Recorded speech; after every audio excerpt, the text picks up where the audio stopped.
প্রকৃতির এক অদ্ভুত এবং নির্মম বিচার।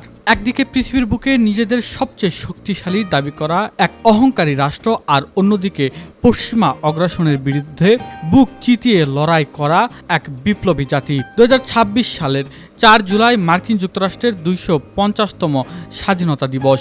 বর্ণিল আলো আর উৎসবে মেতে ওঠার কথা ছিল পুরো আমেরিকার, কিন্তু অহংকারী ডোনাল্ড ট্রাম্পের সেই উৎসবকে মুহূর্তেই ধূলিসাৎ করে দিল এক অদৃশ্য আযাব। আন্তর্জাতিক গণমাধ্যম রয়টার্স জানিয়েছে, আমেরিকার মধ্য ও পূর্ব অঞ্চলের বিস্তীর্ণ এলাকায় নেমে এসেছে বিপজ্জনক এক নরককুণ্ড, যাকে বিজ্ঞানীরা বলছেন হিট ডোম বা তাপবলয়। তাপমাত্রা পৌঁছে গেছে প্রায় 46 ডিগ্রি সেলসিয়াসে। প্রচণ্ড গরমে খোদ রাজধানী ওয়াশিংটন ডিসির রাস্তাঘাটে পিচ গলে যাচ্ছে, সাধারণ মানুষের জুতার তলা আটকে যাচ্ছে গলে যাওয়া সড়কে। প্রেসিডেন্ট ডোনাল্ড ট্রাম্পের অত্যন্ত প্রিয় প্রজেক্ট আমেরিকার 250তম প্রতিষ্ঠান বার্ষিকীর মূল আকর্ষণ গ্রেট আমেরিকান স্টেট ফেয়ার গরমে সাময়িকভাবে বন্ধ করে দেওয়া হয়েছে। ঐতিহাসিক ন্যাশনাল পার্ক সার্ভিসের শোভাযাত্রা, বড় বড় কনসার্ট আর আতশবাজি বাতিল করতে বাধ্য হয়েছেন মার্কিন প্রশাসন। আমেরিকার 18.5 কোটিরও বেশি মানুষ এক চরম সতর্কবার্তার মধ্য দিয়ে কাটাচ্ছে।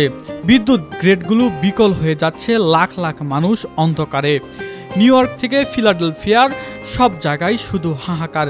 কিন্তু একে কি কেবল আবহাওয়া বা জলবায়ুর পরিবর্তন বলবেন, নাকি এর পিছনে রয়েছে প্রকৃতির এক নির্মম প্রতিশোধ, যে আমেরিকা বছরের পর বছর ধরে বিশ্বের বুকে ত্রাস সৃষ্টি করেছে?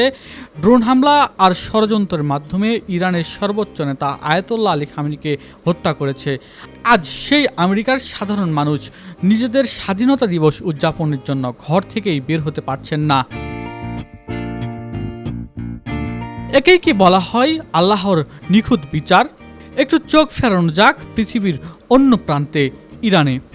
যে নেতাকে আমেরিকা ও ইসরায়েল চিরকাল ধ্বংস করতে চেয়েছিলেন, সেই আয়াতুল্লাহ আলী খামেনির শেষ বিদায়ের অনুষ্ঠানে আজ নেমেছে মানুষের ঢল। লাখো কোটি মানুষ রাস্তায় নেমে চোখের জলে পরম শ্রদ্ধা বিনিময় জানাচ্ছে তাদের প্রিয় নেতাকে। আমেরিকার নিষেধাজ্ঞা আর ষড়যন্ত্র জাল ছিন্ন করে ইরান আজ একতাবদ্ধ, তাদের হৃদয় জুড়ে শোকের সমুদ্র। ইতিহাস সাক্ষী দেয়, জুলুমের রাজত্ব কখনোই চিরস্থায়ী হয় না। ওয়াশিংটনের যে ন্যাশনাল মলে ডোনাল্ড ট্রাম্প আমেরিকার 250 বছর অহংকার প্রদর্শন করতে চেয়েছিলেন, আজ আল্লাহর এক কুদরতি ইশারায় সেই মল জনশূন্য মরুভূমিতে পরিণত হয়েছে। আমেরিকা হয়তো অস্ত্রের জোরে বিশ্ব শাসন করতে চায়, কিন্তু প্রাকৃতির শাসন আর আল্লাহর বিচারকে এড়ানোর ক্ষমতা কোনো পরাশক্তির নেই।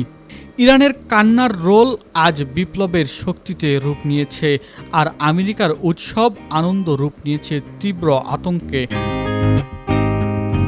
Nahid Hasan, DBN news.